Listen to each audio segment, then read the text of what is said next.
Hey guys, it's Drew again. Unbelievably, it happened again. For the third time in less than 2 months, I picked up a big card for my PC, and this one is the biggest out of the three, and I can't wait to share it with you, so let's check it out.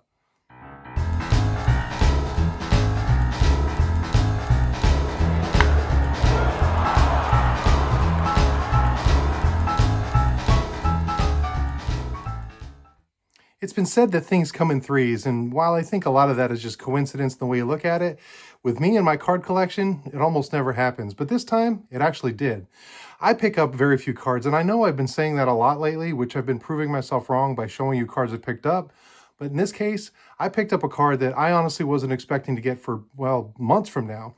Now, it's been on my list. It's been a card that I've wanted to get, and I've been targeting it and saving and coming up with a plan and a strategy. I just didn't think it was going to happen this soon. So, as you know, if you go back about a month and a half ago, I was able to pick up this Joe Gordon, this Leaf Joe Gordon, and through a friend. It was just a really phenomenal partial gift and just a great gesture from some people in the community, and I love it. It holds a special place up on the wall, and I'm so excited to have this for just so many reasons. If you haven't seen the video, go check it out about when I picked this up about, I don't know, 6 weeks ago. But then last week I shared with a video with a different card that I picked up. And this one was unexpected, but still, it's a huge part of my collection because IPC Playing Days cards from Carl Erskine. And I was able to pick up this 1953 Briggs meets Carl Erskine. It's only 7 known graded, and just a phenomenal thing. Again, if you haven't seen the video, go back to last week's and watch how I got this one.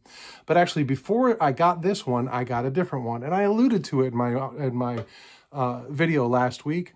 But I've been saving and going, trying to come up with a plan to get a really big card. And I don't pick up tons of huge cards, but I want the cards that I pick up to be very, very specific, very meaningful to me, and very impactful to sort of really help grow and fill up my collection the way I want it to be. And just, I don't know, it's kind of like that feeling you get where everything is sort of coming together and being complete. That's the way I look at trying to pick up cards. I don't sort of willy-nilly pick them up. Nothing wrong with that, but I've been through that. I'm trying to be very specific. So I had come up with a plan of a big card I wanted to get. And to be honest, my goal was to pick it up in Strongsville or before Strongsville, just a little bit. But that gave me, at the time, I don't know, 7, 8 months to come up with a plan, to know what I wanted, to fix a budget, to come up with a way to save money, to make some extra money, to squirrel it away, to be able to find the card that I really wanted. So I came up with these card racks, which you guys have seen and I've sold, and phenomenal. Again, the support from the community to buy them all sold out. And so that took care of the big phase number one. I had the money and I started looking around, but I wasn't spending too much. It was more like market research. What are they going for? What kind of grade would I like? What can I afford? What am I looking for? We all want that sort of unicorn card that's just perfect centering and perfect corners and perfect everything, but one little nick on the back that you can barely see that suddenly drops the grade down to say a 1, and then all of a sudden you can afford it. And while I thought that's out there, the chances of me doing that, because I have done that before, are pretty slim. But there are some people out there that knew what the card I was looking for. And I don't know, probably 3 weeks ago, I get a text from everybody's friend, Jake from Legends Never Die. And he said, hey, on a Facebook group, and a guy had this card for sale, wanted to know what you thought. So I looked at it, I was looking close. I was like, well, that's close. And there's certain things I want. And with me, with cards, I really want registration. I really want nice colors. I don't want a lot of snowing or surface wear. A minor crease isn't that big of a deal. I don't want it through the player's face. Back issues, as long as it's not completely skinned, I'm okay with that. But I've got to get the price down.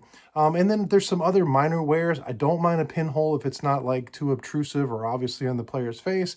I don't mind a little tape damage as long as it's, again, not ripping the card or there's paper loss from it on the front.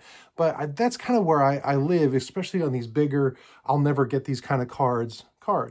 So one card in particular, it was, he showed me a picture of it. I was looking at it, and it kind of met a lot of these qualifications. The one qualification was, the guy kind of wanted it more than comps. And I'm not talking like, hey, this is a really sharp, 1 or 2 or whatever, and I want way above it. It was like, I don't know, for some of the damage and where this is, I think he was asking too high. And I had the money in my budget, but did I want to spend it on that and then feel guilty? Well, one of the things that I've kind of not developed, but thought of and articulated lately is I know that if I overpay slightly for a card, but I absolutely love the card in time, I won't remember that 25, 50, or even $100 more than I thought at the time. But if I buy a card that I settle for and I don't like the way it looks, no matter what the price is, I will end up looking at that card down the road and I'll say, yeah, I don't know. There's something about that card. But this one, the price was too high. It wasn't just 25 or 50. It was actually a few $100 more than I was willing to spend for this kind of a grade. So Jake, I told him, I said, look, if I can get it for X shipped, you make the offer. But again, I knew the guy was going to have to come down a lot. So Jake kind of goes back and forth. He asked me some questions, and this is all via text. Next thing you know, he's like, hey, not only did I not get it for the price that you said your max was, I got it $50 less. I was shocked. I was actually just thrilled because a couple of things. First of all, now it came in the range to where it met the comps to where I was comfortable with it. It's got the shine on it, or not the shine, it's got the show of it. It's got all the things that I really look for into a card. This is not the mainstay card in my collection, but I just really been excited about showing it to you. So if you've watched my channel, you'll probably know what the card is, but here it is. I finally got my copy of the 1949 Leaf Joe DiMaggio. And I'm really loving this card. Now, DiMaggio is not like my favorite player of all time, and it's not the one. I don't feel the same like when I got the Ted Williams last year or years ago when I got the Musial. Musial's still going to be my #1 card. But for me, to be able to get those three players from this set, it's the only set where they all sort of interlock together. And they were the three greatest hitters at one point in time.